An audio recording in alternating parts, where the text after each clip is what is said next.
almost Mother's Day, and to me, that is the perfect time for me to pull out one of my many, many, many cookbooks. I know that I love me some cookbooks. I have quite a collection, and this one was one of my first many years ago, because why not? How to cook everything. Why would you need anything else? So this Mother's Day, I want to make my mom two things. I want to make her an angel food cake with fresh whipped cream and a medley of blueberries and raspberries and blackberries.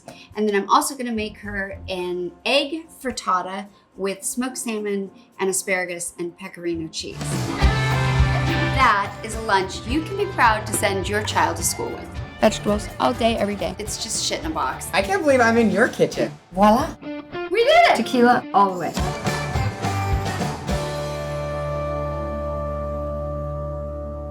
So the first thing I want to do is get my cake in the oven. It's going to take about an hour. So let's see what it says. Angel food cake.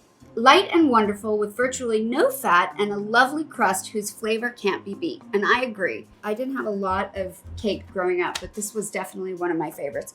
And you can serve it with fruit and whipped cream, and it's easy and light and perfect for Mother's Day. So the first thing we're going to do, I've got a cup of flour and a cup and a half of sugar. And we are going to sift those together. So I'm just going to get those right into my sifter.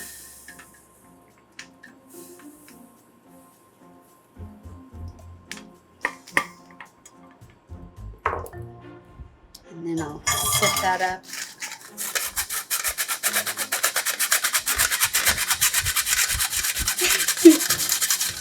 That's so quick and easy. Ooh, that sugar's in the air. It's awesome. Okay, so the next thing we're going to do is we are going to separate 9 egg whites. And I've already done 7 because they sort of take a long time. But I wanted to show you how I do it. I usually do it into a separate bowl from the main bowl so that in case you get some yolk in there, you don't mess up all the eggs you've already done. So I'm going to crack that and I let the egg white go down. You can go back and forth with the egg until you think you got all the egg white out. And you can keep the yolks if you're going to be making something later like a custard or a pudding, but I'm not, so I'm not keeping it. And then that is going in there. And then I'm going to do that one more time. Only this time, I'm going to throw that shell away. Sometimes I do this too. That I just toss that egg back and forth in my hands. And then I really get all the egg white out of the shell. Okay, so I've got my handy dandy mixer here, and I'm gonna dump my egg whites in there. And then I'm gonna put my little attachment on.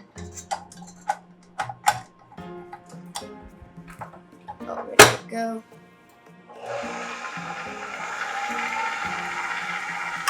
And that's gonna go on high until they get foamy.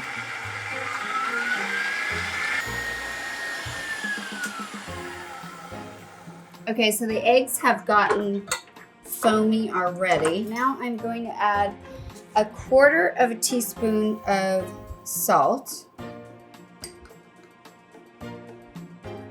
and a full teaspoon of cream of tartar. And I'm gonna have that be still going while I put that in.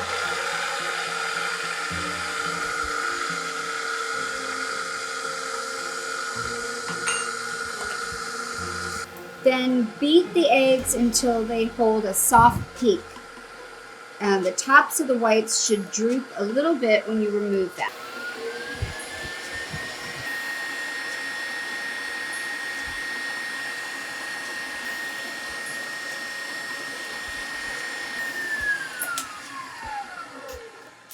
All right, I'm gonna see if that's enough. The top of the whites should droop a little bit.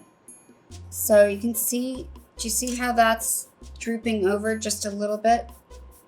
I think it could maybe go a little bit longer, but while I'm here, I'm gonna add it's 1/2 teaspoon of almond extract.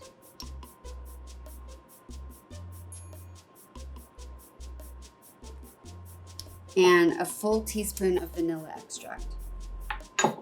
I'm gonna put it back on for a little bit because I don't think it's quite fluffy enough.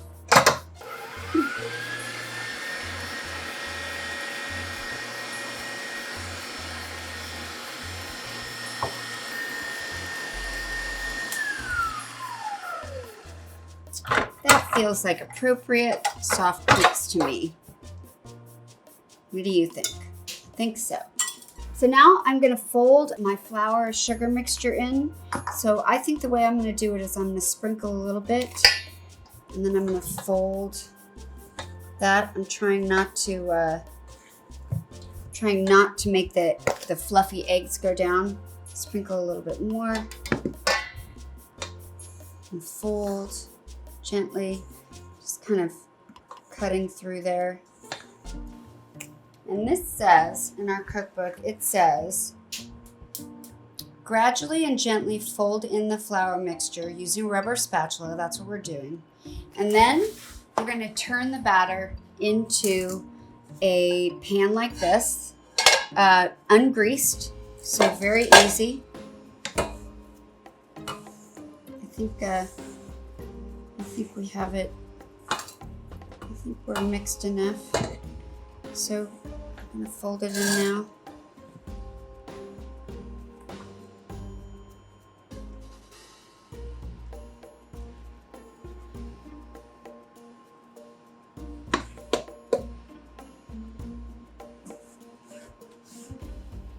My mom always tells me how happy it makes her just to be around me. And as a mom, I know the feeling. Just not a lot better than getting to hang out with your kids. Okay, so that is gonna go in the oven at 325 for about 45 minutes to an hour.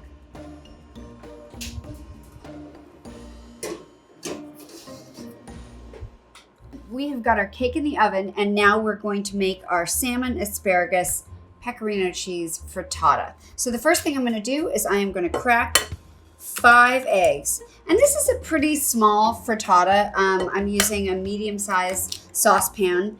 You wanna set your oven to 350 if it's not there already. And I like to whip this up with a little bit of milk. So I have some grass-fed whole milk here. And I am just gonna whip that up.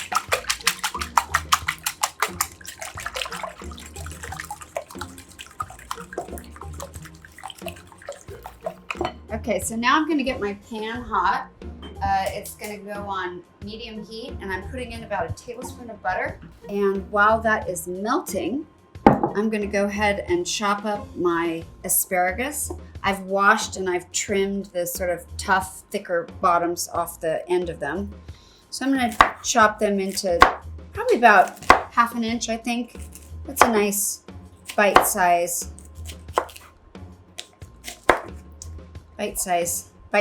size. And my mom loves salmon. I'm not sure if she got that from me years and years ago. I was a big salmon pusher because it's so good for you. So I think I kept trying to teach my parents how to cook salmon so that they would like it.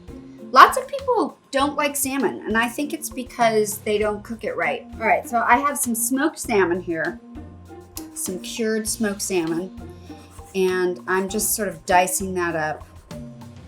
And all of this is just gonna end up floating around in our little egg dish. Looks like our butter's almost melted. Okay, so here's our beautiful melted butter. It's not a melted pan, that would be bad. It's our beautiful melted butter in our totally solid, not melted pan. Okay, so our scrambled eggs are gonna go in first. And what I like to do with these, I like to kind of, now I've got this on medium heat, not too high, and I like to sort of like kind of push in the parts that are cooking, and then tip the part that is still runny out. And I feel like that kind of creates this sort of like fluffy kind of layery thing. So I sort of want to build up the texture of the bottom of this before I put the asparagus and the salmon in, so that it has a little bit of weight for all of that to land on top of. That's me! Cake's ready! I'm gonna check it. I'm gonna leave my eggs, I'm gonna turn them down just a little bit, and I'm gonna check my cake. Oh. Wow. I think that might be the best beef food cake I've ever made. Oh my God. That looks amazing. I don't think I have to check anything about that. I am just gonna set that aside because that's gotta cool. Wow. So you wanna do 45 minutes to an hour until the cake is firm, resilient, and nicely browned. Well, I would say that it's nicely browned. It seems firm, but this is the trick. Invert the cake onto a rack and let it cool for about an hour. We're gonna flip it over gently.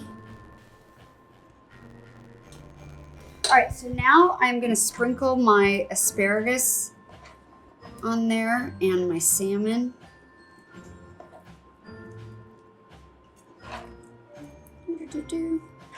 This is gonna be one packed frittata. Probably a cleaner way to do this. Okay, get that back over. All right, I'm just gonna sort of work that down into the egg.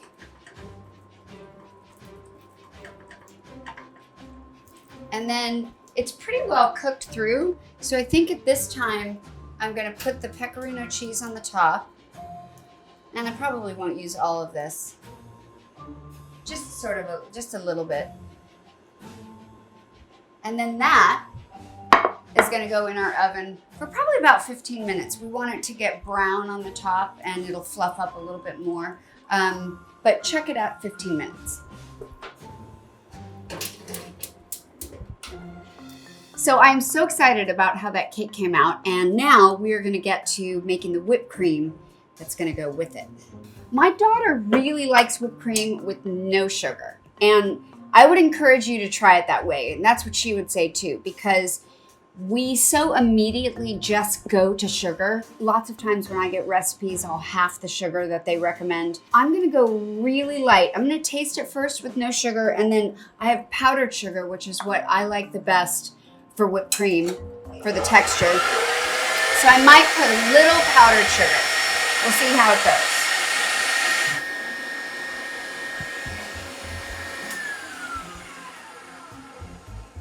Okay, so I think this is almost whipped. I'm gonna whip it a little bit more, but this is a good opportunity to give it a taste and see if I really think it needs sugar. I see her point. You know, milks have a lot of natural sugar in them, and there is a sweetness to them. I think I'm going to go ahead and add just a teaspoon of powdered sugar, and that's it, like a light teaspoon. Okay, and then we're going to whip that up to the end, and that's going to be perfect. Show you what that looks like. Yum! Oh my gosh, this is gonna be like gourmet Twinkies. Oh yeah, it's perfect. Not too sweet. If you like really sweet whipped cream, I would add a couple more teaspoons of powdered sugar, but we're gonna go this way. Okay, so now that our whipped cream is done, I just thought I would show you what my plan is. We're still waiting for our cake to cool, but I'm gonna put the whipped cream in here, the extra whipped cream, and this plate is what the frittata is gonna go on. And then this bowl plate, this plate, I just made up a word, is what I'm gonna set my cake in. I'm gonna put some berries around the edge of it, maybe some whipped cream and some berries on the top. So one of the things I'm gonna do with these berries, we're really lucky that Mother's Day comes when it does in May, when all the fruit is in season. Everything is so sweet already. You definitely don't need to sprinkle any sugar on this, but what is sort of a nice brightening thing is to take a little lime zest. So I'm just gonna zest a little bit of lime on here.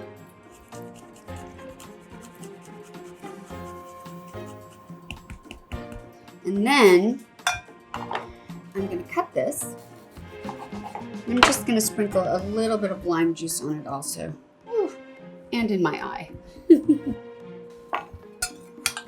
then I can just toss that lime juice around just a little bit. Just gives it a little brightness. Okay, so now we're gonna check on the frittata. Oh, and there is our beautiful frittata. I love the way it's gotten brown there on the top. That smells so good. So what I want to do is, well, I really want to keep this on because this has been in an oven. I always remind people when they're doing a system of cooking where they've got a pan that goes on the stove and then into the oven and back on the stove. I sometimes will take my oven mitt and do that with it just to remind myself, don't touch that. Because that has happened to me before.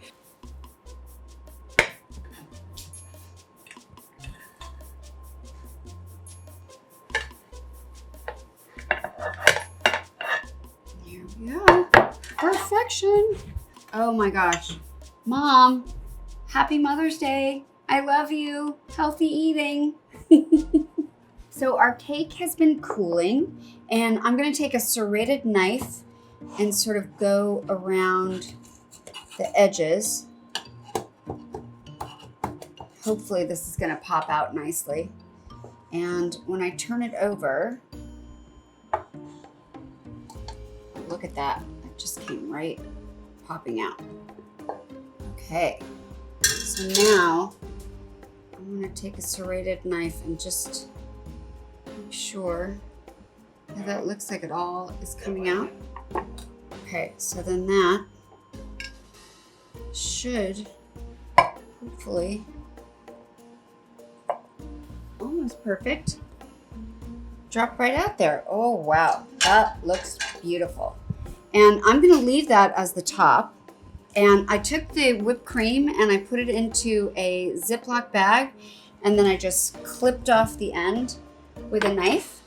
So now I'm just gonna do a little piping. And I think since I have a little hole there, nothing better than whipped cream to just fill it. I think I'm just gonna dot around the edges.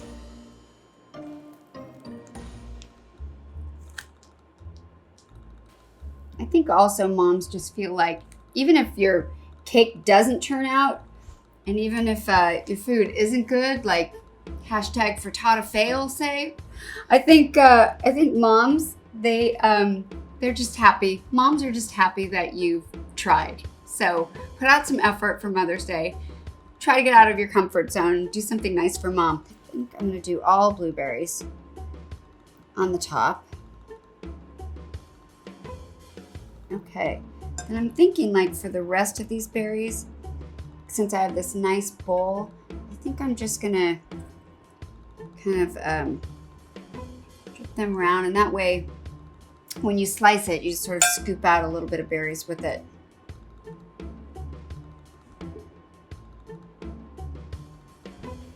So that looks really pretty, and then I think I'm gonna take the rest of them and I'm gonna put it right in the middle. A little berry tower for the top. And I'm just gonna do a little dollop. I like the word dollop. Right on the top. And there you go. Happy Mother's Day, Mom. I was so busy thinking about cooking my mom Mother's Day brunch that I forgot I'm a mom too. It's my special day too. And being a mom is absolutely the greatest thing in my life. So thanks, honey. Subscribe to my channel. That'll be my Mother's Day gift.